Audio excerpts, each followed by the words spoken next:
السلام علیکم میرے بھائی، کیسے ہیں؟ خیریت سے ہیں آپ؟ جی وعلیکم السلام قبلہ محترم، اللہ پاک کا بڑا کرم، بڑا احسان۔ سید عمران بخاری دینا ضلع جہلم سے بات کر رہا ہوں۔ جی بخاری بھائی، خیریت سے ہیں انشاءاللہ۔ اللہ تعالیٰ آپ کو عزت دے، سلامتی دے۔ کال کرنے کا بڑا شکریہ، زحمت فرمائیں۔ محترم بڑی مہربانی، آپ نے اپنا قیمتی وقت دیا۔ جی آپ واحد شخص ہیں جن سے کھل کر بات کرنے کا دل کرتا ہے، اور آپ اس قابل بھی ہو، میں کیونکہ آپ میں کا نے آپ کی خادم ہوں۔ لائیو گفتگو سنی ہے، جو آپ جی سر۔ عربی، فارسی، انگلش، اردو سب میں آپ گفتگو فرماتے ہیں، اور ماشاءاللہ یہ قابل احترام ہے اور بڑی اچھی بات ہے۔ آپ کا حضور میں زادہ، اپنے تھینک یو۔ سوالات جو ہے وہ کچھ نجی جی سوالات سے شروع کرنا چاہوں، اگر آپ کی اجازت ہو تو۔ جی سر، بولیں، بسم اللہ کریں۔ محترم آپ کی ایج کیا ہے؟ جی اب مہربانی کریں شخصی سوالات نہ کریں، اگر کوئی دینی علمی سوال ہے نہ کریں، اگر میں ہاں نے پہلے کہا ہے کہ آپ کی ہاں اجازت ہو، اگر آپ کی اجازت نہیں ہاں، ہے تو تھینک پھر یو سر، وہ تھینک یو سر، اسکپ ہاں کرتے جی ہیں۔ جی جی سر۔ شکریہ۔ میں بہت محترم برا میرا آدمی پہلا سوال یہ ہے، جی نہیں نہیں، جزاک اللہ۔ محترم میرا پہلا سوال یہ ہے کہ جی قرآن پاک جو ہے، یہ جب سے دین مکمل ہوا ہے، الیوم اکملت لکم دینکم، اس آیت مبارکہ سے، اور اس سے لے کر اور آخری آنے والے انسان تک کے لیے راہ ہدایت، جی قیامت تک کے لیے۔ تو جی میرا سوال اس میں یہ ہے کہ جب راہ ہدایت آخری انسان، قیامت تک والے انسان کے لیے راہ ہدایت یہ ہے، تو پھر ہادی کی ضرورت کیوں ہے؟ یعنی کہ میں مہدی کی بات کر رہا ہوں، وہ اس کی ایک خاص وجہ، میں اپنا سوال پورا کروں گا، جی جی، ٹھیک ہے؟ سوال میں سمجھ گیا۔ شیخ صاحب دوبارہ تشریف لائیں۔ شیخ، میں بخاری صاحب سے فارغ ہو کے میں دوبارہ شیخ صاحب کی خدمت میں جاؤں گا انشاءاللہ۔ امید کرتا ہوں کہ کال پھر نہ کٹے۔ آپ کی خدمت میں عرض ہے کہ قرآن ہدایت ہے، لیکن قرآن کافی نہیں ہے۔ دیکھیں، قرآن ایک ایسی کتاب ہے، صامت ہے، ساکت ہے۔ قرآن کو ایک مترجم کی ضرورت ہے، قرآن کو ایک معلم کی ضرورت ہے۔ نبی کریم صلی اللہ علیہ وسلم خود معلم قرآن تھے۔ هو الذي بعث في الأميين رسولا منهم يتلو عليهم آياته ويزكيهم ويعلمهم الكتاب والحكمة وإن كانوا من قبل لفي ضلال مبين۔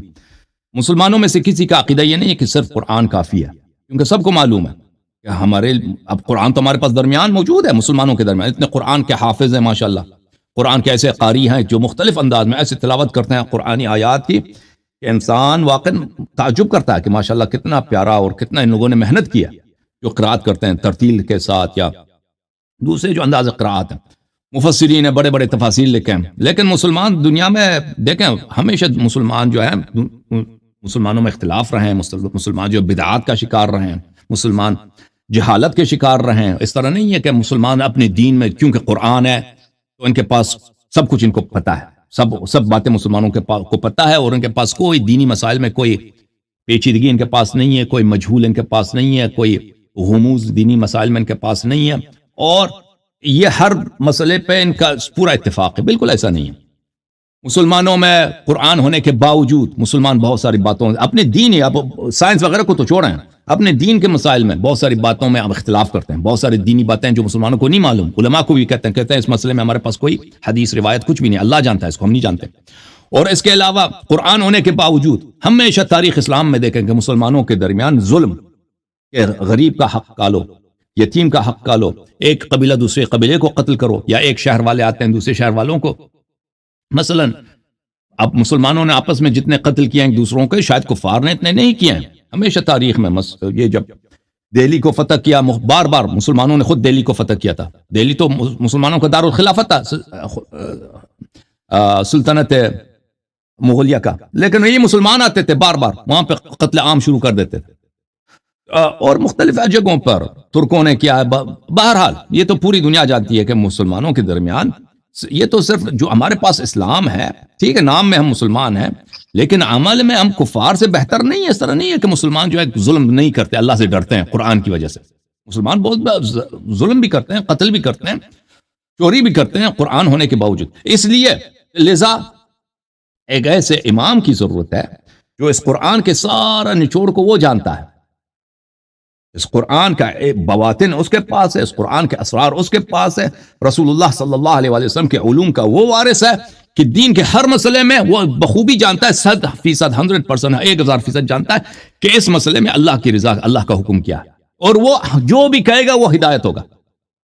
جو بھی کہے گا. جیسے رسول اللہ صلی اللہ علیہ وسلم تھے نا, قرآن ہونے کے باوجود لوگ کس کی اتباع کرتے تھے؟ پیغمبر کی اتباع کرتے تھے نا.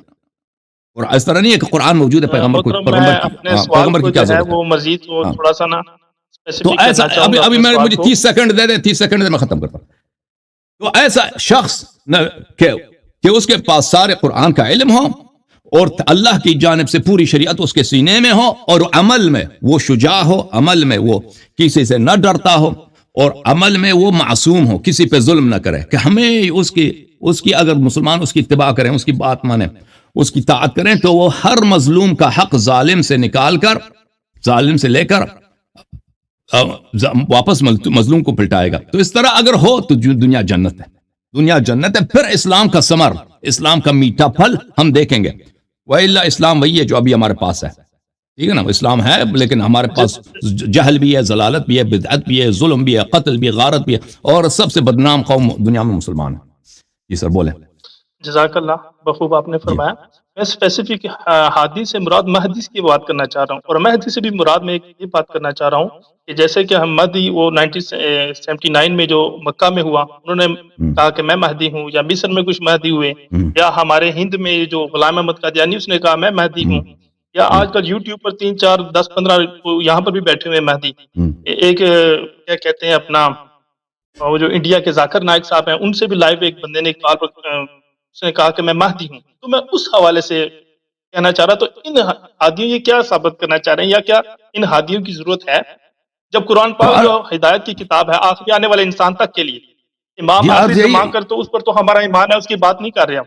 میں باقی جو بات کر رہا ہوں, آپ میری بات کو آپ نے آپ میری بات کو فالو کریں. میرے کوسچن آپ سے. جی سر, بالکل آپ کی بات میں سمجھ گیا ہوں, اور آپ کے بات کا جواب میں تقریباً میرے بات سے واضح ہو گیا کہ ہر دور میں ایسے شخص کی ضرورت ہے, کیونکہ قرآن اور سنت جو ہمارے پاس ہے یہ کافی نہیں ہے. یہ سب کو معلوم ہے, قرآن اور سنت ہمارے پاس ہے. قرآن پہ سب کا اجماع ہے, لیکن سنت پہ اجماع بھی نہیں ہے, اور کوئی بھی شخص نہیں کہتا کہ پورا سنت ہمارے پاس ہے. تو دین کے بہت ساری مسائل ہیں جن میں مسلمانوں کا آپس میں اختلاف ہے. دین کے بہت سارے مسائل ہیں کہ ان میں مسلمان خود بدعات کا شکار ہیں, ایک طائفہ دوسرے طائفہ کو بدعت کا طعنہ دیتی ہیں. اور دین کے احکام کے مثلا بہت سارے احکام, مثلا حکومت کے احکام ہے, جہاد کے احکام ہے, وہ کتب میں موجود نہیں, احادیث میں موجود نہیں, اور بہت سارے فرعی مسائل ہیں جو لوگوں کے پاس نہیں ہیں. تو لہذا کہنے کا مقصد یہ ہے کہ وہ ایک ایسا شخص نبی صلی اللہ علیہ وآلہ وسلم کے بعد ہر زمانے میں جس کے پاس پورا قرآن موجود ہو, اور قرآن کے بواطن, نہ صرف قرآن کا ظاہر, قرآن کے باطن وما فرطنا فی الکتاب من شیء, کہ اس کتاب میں ہر چیز, جیسے عبداللہ ابن عباس کہتے تھے نا کہ میں اگر میری رسی بھی گم ہو جائے تو میں قرآن سے ڈھونڈ کے اس کو نکال لیتا ہوں, اور پھر پورا سنت اس کے پاس موجود ہو, اور وہ بغیر اجتہاد کے, بغیر مثلا کسی شک کے, بغیر اتباع ظن کے, یقین کے ساتھ کہ اس کو پتہ ہو کہ یہ اللہ کا حکم ہے اس مسئلے میں یہ ہے. تو ایسا شخص کا ہونا ہر زمانے میں ضروری ہے, وہ تبھی اسلام اللہ کے دین ہے, وَإِلَّا یہ ایک ظنون کا مجموعہ ہے, گمانوں کا مجموعہ. تو امام مہدی علیہ السلام ابھی جو اسلام مسلمانوں کے پاس ہے بہت واضح ہے کہ اس اسلام میں بدعت ہے, اس اسلام میں جہالت ہے, اس اسلام میں بہت ساری چیزیں ہیں جو نبی صلی اللہ علیہ وسلم سے ہم تک نہیں پہنچی ہیں, ضائع ہو گئی تاریخ میں. اور پھر جو شخص پورا اسلام ہمارے پاس ہے ہی نہیں تاکہ اس کو نافذ کریں, ٹھیک ہے نا. قرآن موجود ہے, قرآن فی نفسہ ہی ظاہر, قرآن کفایت نہیں کرتا ان باتوں کے لیے. اور پھر اگر یہ پورا دین موجود بھی ہونا, اس کے لیے نافذ کون کرے گا بھائی؟ کون؟ اگر کسی کے پاس عصمت نہیں ہے بھائی, کیسے آپ دنیا میں, آپ کو کس پہ بھروسہ ہے کہ وہ اپنے مفاد کے لیے, اپنے قوم کے مفاد کے لیے وہ کوئی غلط اقدام نہیں کرے گا, یا مثلا اس کو دھوکہ نہ ہوگا, کسی مظلوم پہ ظلم نہیں کرے گا. یہ تو غیر معصوم میں کسی کے پاس گارنٹی نہیں ہے. وہ ایسا شخص ہوگا جو معصوم ہوگا. آپ نے جو باتیں کہی ہیں کہ بہت سارے لوگ مہدویت کا ادعا کرتے ہیں, بہت سارے لوگوں نے نبوت کا ادعا کیا, امامت کا ادعا کیا, یہ تو ہمیشہ رہا ہے, ٹھیک ہے نا. اگر ایک ایسا پوسٹ ہے جس کا رسول اللہ صلی اللہ علیہ وسلم نے وعدہ دیا ہے, تو لازمی بات ہے کہ بلکہ لوگوں نے الوہیت کا بھی ادعا کیا ہے. آپ یہ جو تھے, آپ کی ایران میں ایک بہت بڑے تحریک چلی تھی سید محمد علی باب کا. سید محمد علی باب ایک شیعہ طالب علم تھا, ایک شیعہ مولوی تھا. وہ شروع میں ادعا کیا کہ میں امام مہدی علیہ السلام کا نائب ہوں, پھر اس نے کہا میں امام علیہ السلام کا میں خود امام علیہ السلام ہوں. پھر علماء نے اس کو پکڑ لیا اور اس کو چیک کیا تو پتہ چلا کہ یہ آدمی پاگل ہے، یہ آدمی پاگل ہے. اسی میں چھوٹا سا میرا اس کو ڈنڈے مار رہے تھے، یہ 200 سال پہلے کی بات ہے. اس کو تبریز میں اتنے ڈنڈے مارے تھے، ڈنڈے لگے تھے. اس نے توبہ کیا تھا، اس نے اپنا شلوار بھی گندا کیا تھا. پھر وہاں سے نکل کے اس نے دوبارہ وہی ادعا شروع کیا. بہت سارے لوگ اس کے پیچھے پڑ گئے. اس نے اپنا فرقہ بنا دیا کہ میں مہدی ہوں، میں فلان ہوں. پھر اس کے بعد اللہ آپ کا بھلا کرے، ایران کے بادشاہ اس وقت نے اس کو حکم دیا کہ اس کو سزائے موت ہونا چاہیے. سزائے موت کے لیے لائے اس کو. اس پہ تیر چلانے والا کوئی نہیں تھا کیونکہ وہ سید تھا، شکل میں بڑا خوبصورت تھا، داڑھی بھی بہت زبردست. تو کوئی سب کہتے ہیں میں کیسے یہ ہو سکتا ہے امام ہوں، میں اس کو کیسے قتل کروں. تو بہت مشکل کے بعد اس کو قتل کیا گیا. کوئی اس کو قتل نہیں کرتا تھا. پھر اس کے بعد اس کے جو اتباع تھے ان میں اختلاف آ گیا. آخر میں مرزا حسین علی نوری، وہ اس نے جس کو بعد میں بہاء اللہ کا لقب ملا، اس نے کہا کہ اس نے پہلے ادعا کیا کہ میں باپ کا وصی ہوں. پھر اس نے کہا کہ میں من یظہرہ اللہ ہوں. پھر کہا کہ میں مہدی ہوں. پھر کہا کہ میں نبی ہوں. پھر کہا کہ میں اللہ. ابھی جو بہائیت ہے دنیا میں، جو ہند میں بھی بہت زیادہ ہے، ہاں، تو یہ کیا ہے؟ یہ کہتے ہیں محمد مرزا حسین علی نوری اللہ تھے. اللہ اس کی شکل میں ظاہر ہوا ہے، اللہ اس کی شکل میں. اور بہت سارے جو ہے لوگ اس کے پیروکار بن گئے. ابھی دنیا میں بہت سارے اس کے پیروکار ہیں. ہندوستان میں، امریکہ میں گورے بہت سارے جو امریکی ہیں بہائی بنے. اور اللہ آپ کا بھلا کرے. شروع میں تو یہ آپ کے شیعہ مجتہدین، بڑے بڑے شیعہ مجتہدین یہ بہائی بن گئے تھے. اور شیعہ مجتہدین آپ لوگوں کو نہیں پتا اپنے حوزے کی تاریخ، کیونکہ شیعہ مولوی جو ہے نا یہ عقائد نہیں پڑھتے، ان کو اپنے عقیدوں کا نہیں معلوم. اکثر بہائی جو تھے، یہ یاد رکھیں، میں شیعوں کے لیے عرض کر رہا ہوں، اکثر بہائی شروع میں جو تھے شیعہ، بڑے بڑے شیعہ مولوی تھے، اور شیعہ جو مذہبی طبقے تھے ان کو دھوکہ ملا سب سے زیادہ. اور مجتہدین کے فرزندان جو جا کے عزاداری کرتے ہیں، وہ ماتم کرتے ہیں روزہ امام حسین پر، ان کی ویڈیو نظر آتی ہیں. باریش ہیں اور ٹوپیاں بھی پہنی ہوئی انہوں نے. نہیں وہ بھائی نہیں ہے، بھائی زیارت کے لیے آتے، وہ بہرے ہیں بھائی، وہ بہرے ہیں، وہ اسماعیلی ہیں، وہ بہرے ہیں. اچھا وہ بہرے ہیں. ہاں یہ بھائی اور ہیں بہرے. وہ زیارت کے لیے نہیں آتے. ان کا عقیدہ یہ ہے کہ اسلام منسوخ ہے. اسلام کو نسخ کیا ان لوگوں نے، کہتے ہیں اسلام دین منسوخ ہو چکا ہے، ختم، شریعت منسوخ ہے، ان کا اپنا شریعت. صحیح. اچھا، اسی سے کڑی سے جیسے کہ آپ یہود میں دیکھیں کہ وہ مسیح و موعود کا انتظار کر رہے تھے بہت زیادہ، کہ وہ آئیں گے، ہمارے جو آخری جو ہوں گے. جب عیسیٰ ابن مریم آ گئے تو انہوں نے سب سے زیادہ پہلے انکار جو یہود نے کیا تھا. ایسے اہل تشیع میں سب سے زیادہ امام مہدی آخری زمان کا ہوتا ہے کہ جناب آخری امام مہدی تشریف لائیں گے، تو جو زمانے میں جو ان کا خلافت ہوگی، جو بھی معاملات ہیں. تو ایسا تو نہیں ہے کہ سب سے زیادہ منکر یہی ہو، اگر وہ دوسری پارٹی سے ہو جائیں، یعنی کہ جیسے جو ان کے پاس معاملات ہیں یا جو ان کے پاس تواتر سے حدیث مبارکہ ہیں جو بھی پیشنگوئیوں کے حوالے سے ہیں، تو جب وہ تشریف آوری کریں تو وہ کسی دوسرے سے ہو. جیسے عیسیٰ ابن مریم یہود میں سے نہیں تھے، ٹھیک ہے، تو انہوں نے ان کا صاف انکاری کیا، یا نبی پاک صلی اللہ علیہ وسلم کے وہ منکر تو ہوئے. حضرت امام مہدی علیہ السلام کے متعلق ہمارے پاس متواتر احادیث، فوق متواتر احادیث بہت زیادہ ہیں. ان کا اسم گرامی معلوم ہے ہمیں، ان کا والد صاحب کون ہے، ان کی والدہ کون ہے، کس سن میں پیدا ہوئے، کس شہر میں پیدا ہوئے، ان کے دادا کون ہے، ان کے نانا کون ہے، ان کے پردادا کون ہے، ان کا سب موجود ہے ہمارے پاس، ٹھیک ہے نا. اس کے علاوہ اگر کوئی شخص ادعا کرے گا وہ جھوٹا ہوگا، کیونکہ یہ چیز متواتر ہے. امامت جو ہے صرف ائمہ طاہر، امامت منحصر ہے اہل بیت علیہم السلام کی میں، اور رسول اللہ صلی اللہ علیہ وآلہ وسلم کے اہل بیت طاہرین میں، اور 11 امام منحصر ہیں صرف اور صرف امیر المؤمنین علیہ السلام کے نسل سے، اور ان میں سے 9 جو ہیں امام حسین علیہ السلام کے نسل طیب سے ہوں گے. اور وہ کون ہے، 12ویں امام کون ہے، اس کے احادیث بے نہایت زیادہ ہیں، بے نہایت. اور پھر امام عصر علیہ السلام کے ہمارے زمانے میں، ہر زمانے میں اتنے معجزات ہیں جو شیعہ لوگ جانتے ہیں. شیعہ کتابوں میں آپ دیکھیں، ہر کوئی شخص بھی اپنی زندگی میں، بہت سارے لوگوں نے اپنی زندگی میں دیکھا. اس حقیر نے بارہا مشاہدہ کیا امام عصر علیہ السلام کا لطف و کرم اور ان کے معجزات. تو ہمیں تو اس مسئلے میں کوئی شک ہی نہیں ہے. اس کا مطلب یہ ہوگا نا کہ کوئی کہہ دے کہ ہمیں پتہ چلے کہ پیغمبر جو ہے پیغمبر نہیں تھے. اب یہ کوئی کہہ دے نا کہ اگر یہ مسلمانوں تم کیا جواب دو گے اگر تمہیں پتہ چلے کہ حضرت خاتم الانبیاء رسول اللہ محمد العربی صلی اللہ علیہ وآلہ وسلم روح لہ الفدا، اگر آپ کو پتہ چلے کہ یہ نبی نہیں تھے، تو ہم کیا کہیں گے اس کے جواب میں؟ ہم کہیں گے کہ بھائی یہ تو ایسی چیز ہے کہ آپ کہہ دیں کہ اگر پتہ چلے کہ سورج گرم نہیں ہے، سورج سے نور نہیں نکلتا نا، یہ ایک ایسی بدیہی چیز ہے، یہ تو اس میں تو شک ہی نہیں ہے. اس میں ہمیں کسی قسم کا یہ 100% ثابت ہے، ٹھیک ہے نا؟ تو اور حضرت نبی حضرت نبی کریم صلی اللہ علیہ وسلم کے متعلق میں عرض کروں، اس طرح نہیں کہا کہ یہودیوں کو نہیں پتا تھا کہ وہ کون ہے، یہودیوں کو بخوبی پتا تھا ان کا کہاں سے آئیں گے، وہ کس نسل سے آئیں گے، ان کا الذین آتیناہم الکتاب یعرفونہ کما یعرفون ابناءہم، جیسے اپنے بیٹوں کو پہچانتے، ہاں وہ بخوبی جانتے تھے۔ وہ جب پیغمبر انبیاء سلف نے، پرانے انبیاء نے، عیسیٰ علیہ السلام، یوسف، یعقوب، موسیٰ علیہ السلام، انبیاء علیہ السلام نے کوئی کسر نہیں چھوڑی تھی، یعنی نبی کریم صلی اللہ علیہ وسلم کی منہ بمنہ، اور اہل بیت علیہ السلام کی نشانیاں، اور اہل بیت علیہ السلام پہ ظلم یہ ہمارے احادیث میں موجود ہے کہ کون کون لوگ ظلم کرے۔ اپنے قوم کو اتنے واضح انداز میں انہوں نے بیان کیا تھا، اتنے کہ انہوں نے پیغمبر صلی اللہ علیہ وسلم کو جو ہی دیکھا جیسے اپنے بیٹے کو پہچانتے اس طرح پہچان گئے کہ وہی پیغمبر ہے۔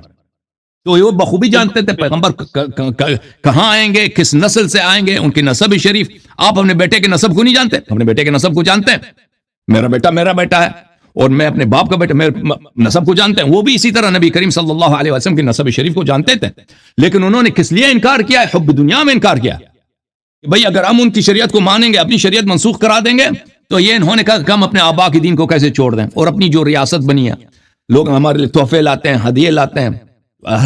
جو یہودی عالم تھے، نصرانی عالم تھے، اپنے قبیلے میں امام ہیں، اس کو نہیں چھوڑ سکتے تھے وہ۔ اس وجہ سے انہوں نے جو حضرت نبی کریم صلی اللہ علیہ وسلم کے متعلق جو بشارتیں تھیں، ان کو انہوں نے چھپا دیا اپنے عوام سے۔ جی سر، ماشاءاللہ، جزاک اللہ۔ محترم، میرا دوسرا سوال یہ ہے، تھوڑا سا سوال پورا سنیے گا، جزاک اللہ۔ زیادہ تر اہل تشریف بھائی جو ہیں، اور ایک ہمارے جلم کے بھی جو ہیں وہ بھائی صاحب بیٹھے ہوتے ہیں، ان کے زیادہ تر جو معاملات ڈسکس کرتے ہیں نا، وہ ماضی سے ریلیٹڈ ہے۔ زیادہ تر خلفائے ثالثہ کی بات کر لیں، یا میں ان کو نہیں مانتا یا اس کو نہیں مانتا۔ میرا ایک دوست تھا جو منحرف ہو گیا، تو اس نے کہا کہ میں خدا کو نہیں مانتا۔ اب آپ خدا کو نہیں مانتے تو بھائی اوکے کی رپورٹ ہے، لیکن اگلے بندے کو بھی منوا کہ تم بھی یہ مانو کہ خدا نہیں ہے۔ تو میں نے کہا یہ عجیب سسٹم ہے کہ آپ اگلے بندے کو بھی کہو کہ خدا نہیں ہے۔ میں قرآن پاک کی ایک آیت کوٹ کرنا چاہوں گا، قرآن پاک کی سورہ بقرہ کی آیت نمبر 134۔ اللہ تعالیٰ فرماتا ہے، بسم اللہ الرحمن الرحیم، تلک امۃ قد خلت لها ما کسبت ولکم ما کسبتم ولا تسألون عما كانوا يعملون۔ یہ وہ ایک امت جو گزر گئی، اس کے لیے وہ ہے جو اس نے کمایا، اور تمہارے لیے وہ ہے جو تم نے کمایا۔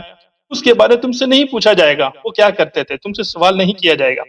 تو یہ پرانے جو اصحاب ہیں، آپ ان کو لان تان کریں یا اپنے جماعت عمریہ، اگر آپ کسی کو اہل تشریف لانا چاہتے تو آپ محبت اور پیار محبت سے بات کریں گے، بجائے یہ کہ آپ لان تان کرنے کے یا جماعت عمریہ۔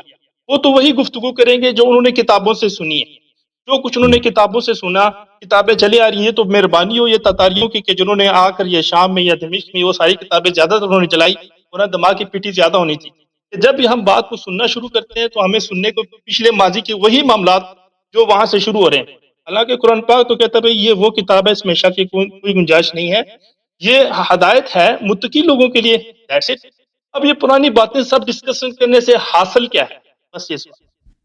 دیکھیں یہ جو آیت ہم نے کوٹ کی ہے، یہ قرآن مجید میں سورہ مبارکہ بقرہ میں ہے۔ اعوذ باللہ من الشیطان الرجیم، ام کنتم شہداء اذ حضر یعقوب الموت اذ قال لبنیہ ما تعبدون من بعدی قالوا نعبد الہک و الہ آبائک ابراہیم و اسماعیل و اسحاق الہ واحد ونحن له مسلمون تلک امت قد خلت۔ یہ خطاب ہے یہود سے، یہ اس امت سے خطاب نہیں ہے۔ یہودیوں سے آپ سن لیں، آپ کا استدلال ہی باطل ہے، آپ استدلال آپ کا غلط ہے، آپ سن لیں، آپ سن لیں۔ آپ نے اس آیت سے استدراج کیا، آپ نے کہا صحابہ تو گزر گئے، ان سے ہم نے کیا پوچھا جائے گا۔ یہ یہودیوں سے خطاب ہے میرے بھائی۔ اے یہودیوں، کیا تم اس زمانے میں تھے کہ یعقوب علیہ السلام کی موت کے وقت آئی ہے، انہوں نے اپنے 11-12 بیٹوں کو جمع کیا ہے، ان سے پوچھا ہے کہ تم میرے بعد کس رب کی پرستش کرو گے؟ تو انہوں نے کہا کہ ہم پرستش کریں گے آپ کے رب کی اور الہ آبائک، اور جو آپ کے آبائے طاہرین علیہ السلام ہیں، ان کے رب اللہ ہیں، ابراہیم علیہ السلام، اسحاق، اسماعیل، ان کے آبا کے پرستش کریں۔ نحن له مسلمون، اور ہم اللہ کے لیے تسلیم والے ہیں۔ تلک امت قد خلت، اے یہودیو اب تمہارا دین منسوخ ہے، قصہ چھوڑ دو، تمہیں پتہ ہی نہیں کہ یعقوب علیہ السلام کے ساتھ کیا ہوا، اور اسحاق تمہارے پاس جو اب یہ محرف ہے۔ تلک امت قد خلت لها کسبت ولکم ما کسبتم، وہ امت ہے ان کا لہا دین ما منسوخ ہے. کسبت. ہاں لہا ما کسبت ولکم ما کسبتم. وہ امت ہے کہ ان کی دین منسوخ ہو چکی ہے, انہوں نے اچھا کیا ہے برا کیا ہے, اللہ تعالیٰ ان کو جزا دے گا یا سزا دے گا. وَلَكُمْ مَا كَسَبْتُمْ, اور تم سے تمہارے اعمال کے متعلق پوچھا جائے گا. لیکن ہم جب بات کرتے ہیں نا, ہمارا پورا دین ہی ماضی کا ہے بھائی. ہمارا پورا دین ہی, نبی صلی اللہ علیہ وسلم کب آئے؟ ابھی آئے نہیں, پہلے آئے. قرآن کب آیا؟ پہلے آیا. سنت کب آئی ہے؟ پہلے آئی. شریعت کب کیا؟ پہلے کیا. تو نبی صلی اللہ علیہ وآلہ وسلم کے آپ نہیں کہہ سکتے تلک امت قد خلت. جب آپ لوگ اپنا توحید کن سے لیتے ہو؟ صحابہ سے, اہل بیت علیہ السلام سے نہیں لیتے. اصول دین کن سے لیتے ہو؟ صحابہ سے, اہل بیت علیہ السلام سے نہیں لیتے.